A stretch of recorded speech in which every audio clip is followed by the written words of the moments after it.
আসসালামু আলাইকুম। আজকে একটা পাকা আমের পুডিং বানিয়ে দেখাচ্ছি।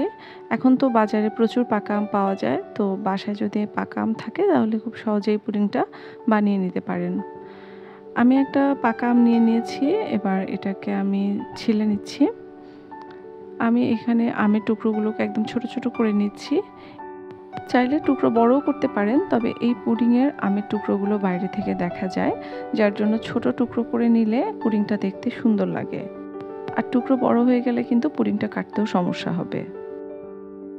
যে বাটিতে পুডিংটা বানাবো সেই বাটিতে আমগুলোকে বিছিয়ে দিয়েছি। এখানে আমি 1.5 কাপের মতো দুধ নিয়েছি আর এর মধ্যে 1 টেবিল চামচ আগার আগার পাউডার দিয়ে দিয়েছি। আমি এখানে গ্রিন লিফের আগার আগার পাউডারটা ব্যবহার করেছি। চিনি দিয়ে দিচ্ছি 1/3 কাপের মতো। চিনির পরিমাণটা আরও বাড়িয়ে খেতে পারেন যদি মিষ্টি আরও বেশি পছন্দ করেন, তবে 1.5 কাপ দুধে 1/3 কাপ চিনি আমার মনে হয় যথেষ্ট মিষ্টির জন্য। আগার আগার পাউডার আর চিনি দুধের সাথে ভালোভাবে মিশিয়ে নিচ্ছি। এরপর আমি কিছুক্ষণ দুধটাকে এভাবে নাড়তে থাকবো আর অপেক্ষা করব যে কখন দুধে একটু বলক উঠে আসবে। দুধে বলক উঠে আসলে মিশ্রণটা কিছুটা ঘন হয়ে যাবে। সেই পর্যায়ে এটাকে চুলা থেকে নামিয়ে নিতে হবে। আর আমি যেরকম একটা মগে ঢেলে নিয়েছি এরকম একটা মগে ঢেলে নিতে পারেন, তাহলে দুধটা সার্ভিং ডিশে ঢালতে সুবিধা হবে। আমি কিন্তু এই মিশ্রণটাকে চুলা থেকে নামিয়ে সাথে সাথে ঢেলে ফেলিনি। কিছুক্ষণ অপেক্ষা করেছি একটু ঠান্ডা হওয়ার জন্য, তারপরে এটাকে আমের উপর ঢেলে দিয়েছি।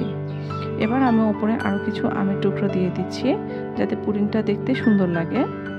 পুডিংটা পুরোপুরি ঠান্ডা না করে ফ্রিজে রাখবেন না, অন্তত 20 মিনিটের মতো সময় নিয়ে ফ্যানের নিচে পুডিংটাকে ঠান্ডা করে নেবেন। তারপরে এটাকে ফ্রিজে 1 ঘন্টার জন্য রেখে দিবেন। আমি 1 ঘন্টার জন্য পুডিংটাকে ফ্রিজে রেখে দিয়েছি, ফ্রিজের নর্মাল চেম্বারে। 1 ঘন্টা পরে আমি পুডিংটা বের করে নিয়েছি। দেখেন এটা খুব সুন্দরভাবে জমে গেছে। এবার আমি এটাকে মোল্ড আউট করে নিব, আর সেজন্য পুডিংয়ের চারপাশটা একটু ছুরি দিয়ে আলাদা করে নিচ্ছি। এভাবে একটু আলাদা করে নিলে সুবিধাটা হয় এই যে আপনি যখন মোল্ড আউট করবেন তখন আলাদা করে নেওয়ার ফলে খুব সুন্দরভাবে এটা মোল্ড থেকে বের হয়ে আসবে। তা না হলে কিন্তু কিছুটা অংশ মোল্ডে অনেক সময় রয়ে যায়, পুরোটা উঠে আসতে চায় না। তাই ছুরি দিয়ে একটু আলাদা করে নিলে এই জিনিসটা সুবিধা হয়। পুডিংটা রেডি হয়ে গেছে আর এটা কিন্তু দেখতে খুবই সুন্দর লাগছে। ছোট টুকরো করে পুডিংটাকে কেটে নিচ্ছি। আর এই পুডিংটা কাটার সময় একটু সাবধানেই কাটতে হবে, কারণ যেহেতু আমের টুকরোগুলি কোনো রকমের জেলি বা কোনো কিছুর সাথে মিক্স করে বানানো হয়নি, এগুলো ঠিক যেভাবে ছিল তার উপরেই পুডিংটা বানানো হয়েছে। তাই অনেক সময় দেখা যায় যে পুডিংটা কাটার সময় আমের টুকরোগুলো উঠে চলে আসে।